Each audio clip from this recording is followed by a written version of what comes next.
Hi friends, Saravana from Littics. இப்போ வந்து பார்த்தீங்கன்னா நம்ம இன்னைக்கு எஃப்சி ஃபோர்க் பெண்ட் எடுக்க போகிறோம். ஃபோர்க் ஒன்று வந்திருக்கு, பெண்ட் எடுக்க போகிறோம். பெண்ட் எடுக்கிறது எப்படின்னு பாருங்கள்.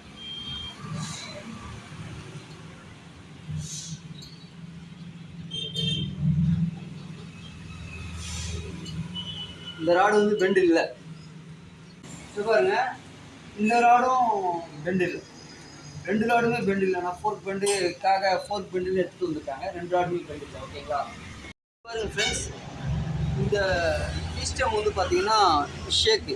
நிறைய வண்டி எஃப்சி பார்த்தீங்கன்னா ஃபோர்க் அடிக்கடிக்கு லூஸ் ஆகுது, கோன் பால்ஸ் லூஸ் ஆகுது, டக்கு டக்குன்னு வீழுது, பள்ளத்தில் விழுற மாதிரி அப்படி நிறைய ஃபால்ட் வரும். அது வந்து என்னென்னா இந்த கோன் தேய்ச்சி போயிருக்கிறதுனால அந்த ஃபால்ட் வரும்.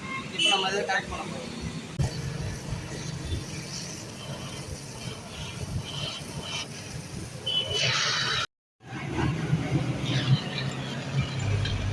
ஃபுல்லாக வெல்டிங் பண்ணியாச்சு. பற்ற வச்சாச்சு. பற்ற வச்சதுல வந்து கோனை போட்டோம்னா ஃபிட்டிங் ஆகாது. லைட்டாக ஃபைல் பண்ண வேண்டியது இருக்குது. ஃபைல் பண்ணலாம்.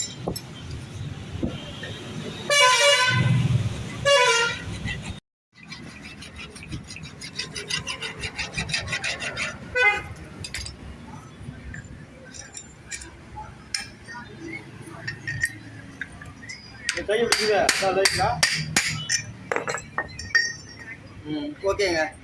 இது போல் டைட்டாக வந்து உட்காரணும்.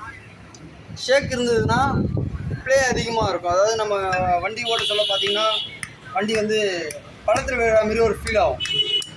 அது இதுமாரி ஃபால்ட் இருக்கிறதுனால எஃப்சி எல்லா வண்டிக்குமே அதிகபட்சமாக இது வந்து எஃப்சியில் வந்து அதிகமாக வருது இந்த ஃபால்ட்டு. இதை வந்து பார்த்துங்க. ஓகேங்களா? ராடு பெண்டில் டிஸ்டம் பெண்ட் இருக்குது. டிஸ்டம் பெண்டு